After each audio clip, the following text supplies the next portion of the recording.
Around the year 96, the church in Corinth threw out its pastors. A few headstrong and self-willed men, the record's own words, led the congregation to depose elders who had served, that same record says, blamelessly. Word crossed the sea to Rome, and Rome answered with a letter long enough to be a small book. It survives, one of the oldest Christian documents outside the New Testament. The men who wrote and carried letters like that one belonged to the generation with a task no Christians before them had faced. The apostles were dying, and the faith now had to survive on what they had been given. 4 men anchor that generation: Clement of Rome, Ignatius of Antioch, Polycarp of Smyrna, and Papias of Hierapolis. The church counts them among the Apostolic Fathers, and their surviving pages show what these churches actually looked like in the years between the apostles' deaths and the middle of the 2nd century, the moment first-hand memory began to fail. The letter to Corinth never names its writer. It speaks simply as the Church of God which sojourns in Rome to the Church of God which sojourns in Corinth.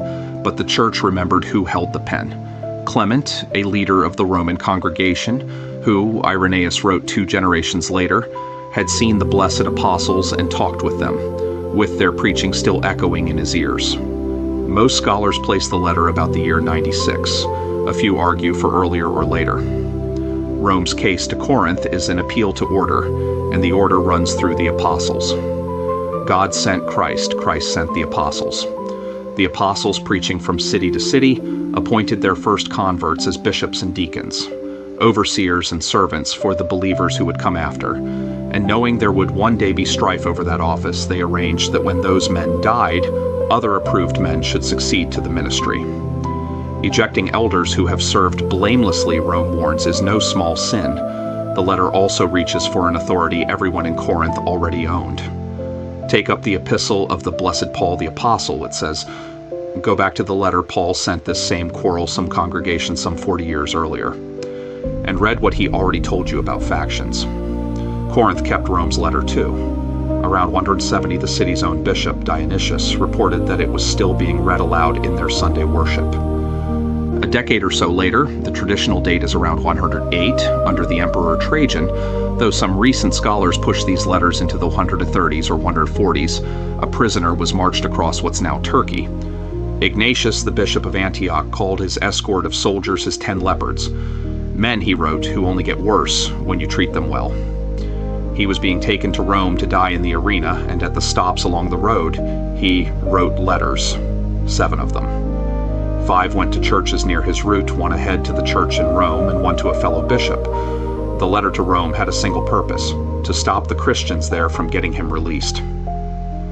I am God's wheat, he told them, ground by the teeth of wild beasts, that I may be found pure bread. Then he drew a line under his own name. I do not command you as Peter and Paul did. They were apostles. I am a convict. The other 6 letters come back again and again to one refrain: stay close to your bishop. In each city, Ignatius addresses one bishop, one pastor holding oversight, surrounded by a council of elders and served by deacons, and he tells the congregations to do nothing apart from him. No baptism, no love feast, the church's shared meal around the bread and the cup, without the bishop or a man he approves. One of his sentences to Smyrna is the oldest surviving appearance of a famous phrase: wherever Jesus Christ is, there is the Catholic Church. Catholic being simply the old word for universal, the church as a whole. He is also the first surviving writer anywhere to use the word Christianity. He pressed that hard because something was pulling at the seams. Teachers were circulating who said Christ had been pure spirit, that he only seemed to have a body, only seemed to suffer. Ignatius answered with a drumbeat: truly born, truly persecuted under Pontius Pilate, truly crucified, truly raised. And if he suffered only in appearance, why am I in chains?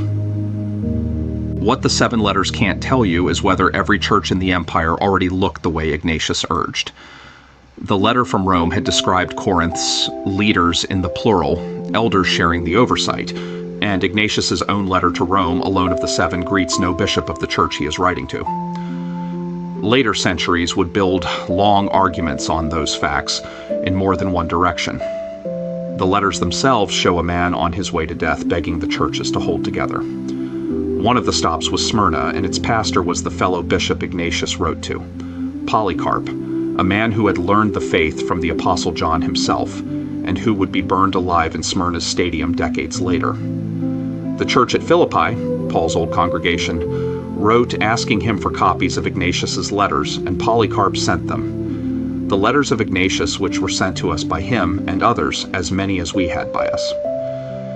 That sentence is a large part of why you can still read Ignatius today. Churches were collecting and trading these writings, while the ink was barely dry. The cover letter Polycarp sent with the bundle survives too, and it is soaked in the apostles. Judge not that you be not judged from the Sermon on the Mount. The love of money is the beginning of all troubles. Echoing Paul's letter to Timothy, phrases from Peter and John woven through nearly every chapter. That letter also handles a scandal. An elder at Philippi named Valens had fallen. Greed, Polycarp says, and he writes about it with grief rather than fury. He is exceedingly grieved for the man and for his wife, and he tells the church not to count such people as enemies, but to call them back as frail and erring members, so that the whole body may be saved. The fourth man wrote books rather than letters, and we've lost everyone.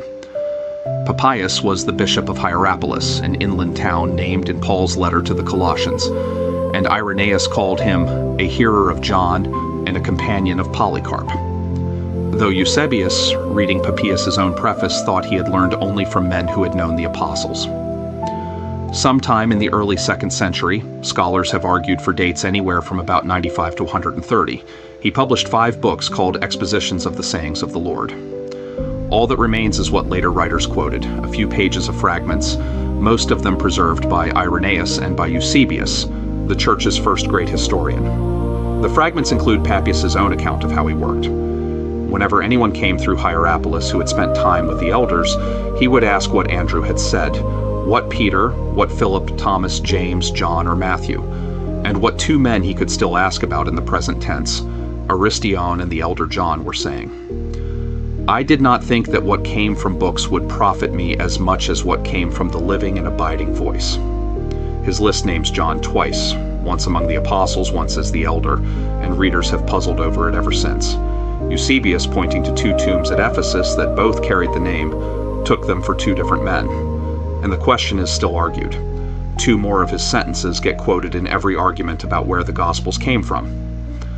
Passing on what the elder used to say, Papias reports that Mark had been Peter's interpreter and wrote down accurately, though not in order, what he remembered of the things the Lord said and did. Careful, Papias adds, to leave nothing out and to falsify nothing.